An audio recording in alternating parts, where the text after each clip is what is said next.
Now come to the next example. It is GATE 2015 question.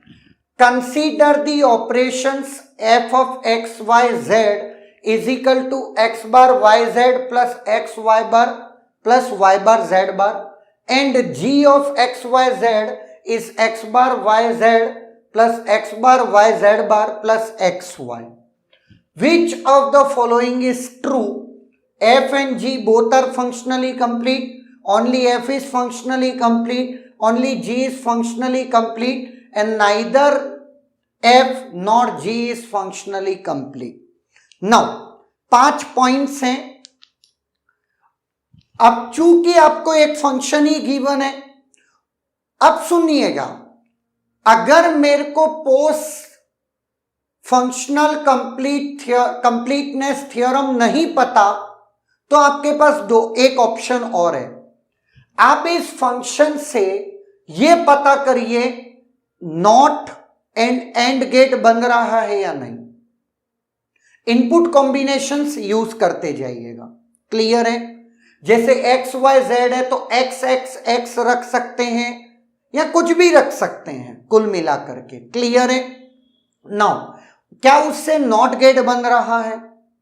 क्या उससे and gate बन रहा है? नॉट और एंड बनकर क्या बन जाता है? नेंड. और नॉट और एंड बन के नेंड बन जाएगा तो नेंड फंक्शनली कंप्लीट है. तो फिर आप फंक्शन कंप्लीट है ऐसा बोल सकते हैं. बट ये एग्जाम प्रेशर में ये प्रोसीजर थोड़ा सा कॉम्प्लिकेटेड हो जाता है, क्योंकि जब प्रेशराइज सिचुएशन होती है ऐसे सच केसेस में एक प्रोसीजर फॉलो करना बहुत आसान है. तो पोस्ट कंप्लीटनेस जो थ्योरम है उसमें हम एक प्रोसीजर लेकर आए. अगर वो फंक्शन 0 प्रिजर्व नहीं करता, 1 प्रिजर्व नहीं करता, लीनियर नहीं है, मोनोटोन नहीं है और सेल्फ ड्यूअल नहीं है, तो हम ये कह सकते हैं कि वो फंक्शन क्या है? फंक्शनली कंप्लीट है या ना? और मैं आपको बता सकता हूं दावे के साथ ये कि आप 0 और 1s को चेक करना बहुत आसान है और उतने में ही क्वेश्चन सॉल्व हो जाता है. क्लियर है? अब मुझे बताओ याद करके कि 0 प्रिजर्वनेस कैसे चेक करते थे? अगर सारे इनपुट को 0 कर दूं और आउटपुट 0 हो जाए तो 0 प्रिजर्व होता है और मुझे क्या चाहिए? Not preserve. नाउ अब अपन एक काम करते हैं, सबसे पहले वैल्यू पुट करते हैं 0. अगर मैं y की वैल्यू, z की वैल्यू 0 और x की वैल्यू तीनों 0 करूं तो 0 प्लस 0 और ये क्या आ जाता है? 1. मतलब सारे इनपुट 0 देने पर मेरा आउटपुट 0 नहीं आ रहा है, मतलब ये 0 प्रिजर्व नहीं कर रहा है. कर रहा होता तो 0 आउटपुट चाहिए था, ये 0 प्रिजर्व नहीं कर रहा है, मतलब फंक्शनल कंप्लीटनेस की पहली कंडीशन ट्रू है. यही काम जी के साथ देखते हैं. That is 0, that is 0 and that is 0, मतलब इट प्रिजर्व 0. बट मुझे तो 0 चाहिए ही नहीं, इसका मतलब जी मेरा क्या है? फंक्शनली कंप्लीट नहीं है. पहली ही कंडीशन में बेचारे ने हाथ खड़े कर दिए, है या ना? नाउ अपन देखते हैं 1, क्योंकि उसको चेक करना आसान है.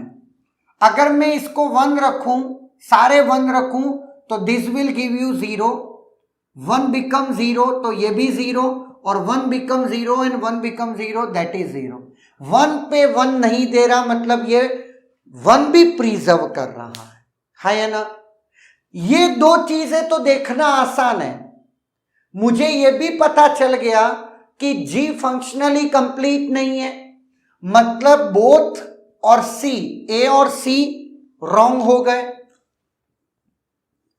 लेकिन मैं ये कैसे कह दूं कि F फंक्शन F जो है वो आपका फंक्शनली कंप्लीट है? इतनी बात पे नहीं कह सकता, है या ना? तो एक काम करो, फटाक से इसकी ट्रूथ टेबल बना दो, क्योंकि ट्रूथ टेबल से हम बहुत जल्दी सारी चीजें कैलकुलेट कर सकते हैं, है या ना। तो एक काम करते हैं, इसकी ट्रूथ टेबल बनाते हैं। X Y Z 0 0 0 0 0 1 0 1 0 0 1 1 1 0 0 1 0 1 1 1 0 1 1 1। नाउ ये आपका फंक्शन है, ये आपको सॉल्व करना। तो तीनों जीरो, सारे जीरो पे ये 1 दे रहा है, सारे 1 पे ये 0 दे रहा है। इतना तो अपन चेक कर चुके हैं। नाउ 0 0 1 पे क्या दे रहा है, 0 0, तो ये तो आपका 0 हो गया 0, और ये आपका 0 0 1, तो ये भी आपका क्या हो गया 0। क्लियर है। अब अपने को ट्रूथ टेबल भरनी है, तो इसमें मेरा कोई बहुत बड़ा रोल नहीं है, तुम तो सिर्फ भरते चलिए। 0 1 0 0 1 0 कैसे करोगे, तो 0 1 0 दैट इज 0 0 1 0 और 0 1 0, तो 0 1, तो ये आपका 1 बिकम 0, तो 0 दैट इज ऑल्सो 0, है या ना। नाउ अब अपन चलते हैं 0 1 1 पे। एक ऑप्शन, ये देखो 50% प्रोबेबिलिटी हो गई, लेकिन जरूरी नहीं है एफ भी फंक्शनली कंप्लीट हो। तो ये टेबल भरना आपको ज्यादा समय लगेगा नहीं, आप खुद से भी ट्राई कर सकते हैं, करते जाओ। 0 तो 0 + 1 दैट इज, और 1 1, तो ये तो आ गया 1, और 1 + एनीथिंग इज 1, सिंपल। नाउ अब आता है 1 0 0 1 0 में x is 1, तो that is 0, x is 1, y is 0, 1 into 0 that is 1, तो ये आपका 1 आ गया। Now next 1 0 1 1 0 1 1 become 0 that is 1 0 1 and 0 that is also 1। x 1 और y 0 पे आपको 1 मिल रहा है, ठीक है। Next 1 1 0 1 become 0 1 1 that is 0 1 1 0 1 become 0 and 0 become 1 that is 0। Clear है। नाउ अब जैसा कि प्रिजर्व 0 कंडीशन चेक हो गई कि वो प्रिजर्व नहीं कर रहा, 1 प्रिजर्व भी नहीं कर रहा। अब थर्ड केस आता है अपना लीनियर। लीनियर क्या कहता है, अगर जो जो आउटपुट 1 दे रहे हैं, 1 वाले आउटपुट में अगर नंबर ऑफ वंस अगर इवन है तो 0 वाले में ऑड होने चाहिए, और अगर 1 में ऑड है तो 0 वाले में इवन होने चाहिए, ऑपोजिट। क्लियर है ना। 1 में कौन है, 1 2 3 4। नो सबसे इंपॉर्टेंट एक और चीज है, ये देख हाँ चलो यही देख लेते, लीनियरिटी। इस 1 के corresponding number of ones even है, नंबर ऑफ वंस इवन है, लेकिन नंबर ऑफ वंस ऑड है, मतलब ये लीनियर नहीं है, है ना। 1 के करस्पॉन्डिंग अगर नंबर ऑफ वंस एक जगह से इवन निकल गया, इवन है लेकिन यहां पर ऑड हो गया, यहां पर इवन है। क्लियर है। तो ये लीनियर नहीं है, और अभी भी हमको लीनियर नहीं ही चाहिए था, ठीक है। क्लियर। नाउ अब अपन को चेक करना है कि क्या ये मोनोटोन है या नहीं है। तो एक काम करते हैं, मोनोटोन है ये चेक करना बहुत ही टफ है, लेकिन मोनोटोन नहीं है ये चेकिंग करना आसान है। क्यों?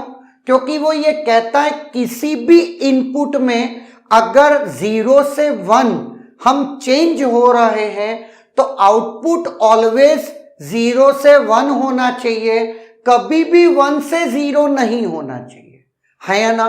तो हमको ये देखना है अपनी टेबल में कि एक भी जगह अगर इनपुट, कोई भी एक इनपुट 0 से 1 चेंज हो रहा है और मेरा आउटपुट 1 से 0 चेंज हो रहा है, तो मैं ये कह सकता हूं कि ये फंक्शन मोनोटोन नहीं है। और मुझे यही कहना है चलते हैं, देखते हैं 0 से 1 पे। अच्छा, पहली 2 कंडीशन पे देख लो, मेरा इनपुट Z 0 से 1 हो रहा है, लेकिन मेरा आउटपुट 1 से 0 पे चेंज हो रहा है, जो कि मोनोटोन की वायलेशन है या ना? तो ये फंक्शन मोनोटोन भी नहीं है, क्लियर है? और फंक्शन अगर मोनोटोन नहीं है तो अब अपने को यार एक और चीज चेक करनी पड़ रही है, वो है सेल्फ ड्यूअल, क्योंकि अभी तक चारों कंडीशन अपने फेवर में है कि फंक्शन कंप्लीटनेस की तरफ बढ़ रहा है। देखते हैं सेल्फ ड्यूअल, क्या ये फंक्शन सेल्फ ड्यूअल है? Number of min term is equal to number of max term तो है, यस। तो क्या आपका म्यूचुअली एक्सक्लूसिव टर्म प्रेजेंट है? 0 के साथ 7 नहीं प्रेजेंट है, 1 के साथ 6 दोनों ही प्रेजेंट नहीं है, तो कहीं तो वायलेट हो रहा होगा। 2 के साथ 5 प्रेजेंट नहीं है, लेकिन 3 और 4 दोनों प्रेजेंट है, जो कि हो नहीं सकता। जैसा अपने को सेल्फ ड्यूअल में क्या है, सेल्फ ड्यूअल कहता है 1 6 2 5 एंड 3 4, इन दोनों में से एक टर्म का होना जरूरी है। दोनों टर्म एब्सेंट नहीं हो सकती, दोनों ही प्रेजेंट नहीं हो सकती। यहां पर यह तो जरूर है कि number of min term is equal to number of max term है, ये सेल्फ ड्यूअलिटी चेक करने का पहला रूल है। लेकिन दूसरा रूल ये है 3 और 4 दोनों म्यूचुअली एक्सक्लूसिव हैं एक दूसरे के, और ये आपका दोनों ही आपके आउटपुट में प्रेजेंट है। That's why it is not self dual. मतलब फंक्शन 0 प्रिजर्व नहीं कर रहा, 1 प्रिजर्व नहीं कर रहा, लीनियर नहीं है, मोनोटोन नहीं है, और सेल्फ ड्यूअल भी नहीं है। That's why this function is functionally complete, F only functionally complete है या ना? होपफुली आपको ये बात सारी समझ में आ गई, और ये पोस्ट कंप्लीटनेस आप जब प्रैक्टिस करेंगे तो आपको चीजें और आसान लगेंगी। क्योंकि कई बार क्या होता है, चेकिंग करना, जैसे कॉन्ट्राडिक्शन ढूंढना बहुत आसान है, जी फंक्शनली कंप्लीट नहीं है उसको बताना 1 मिनट का काम था। एफ फंक्शनली कंप्लीट है, उसके लिए मुझे 5 कंडीशन फॉलो करनी पड़ी। लेकिन अगर प्रोसीजर है तो आप फॉलो कर पा रहे हैं ना। एग्जाम में अगर आप नॉट गेट और एंड गेट और गेट बनाने जाते तो पसीने छूट जाते। अगर आप उसको शॉर्टकट वे में कर पाते हो तो वो भी गलत नहीं है, वो भी बहुत आसान है। आप अगर उसके साथ जाना चाहें जा सकते हैं, बट आपको डिफाइन करना पड़ेगा कि आप किस प्रोसीजर को फॉलो करेंगे। Is there any doubt?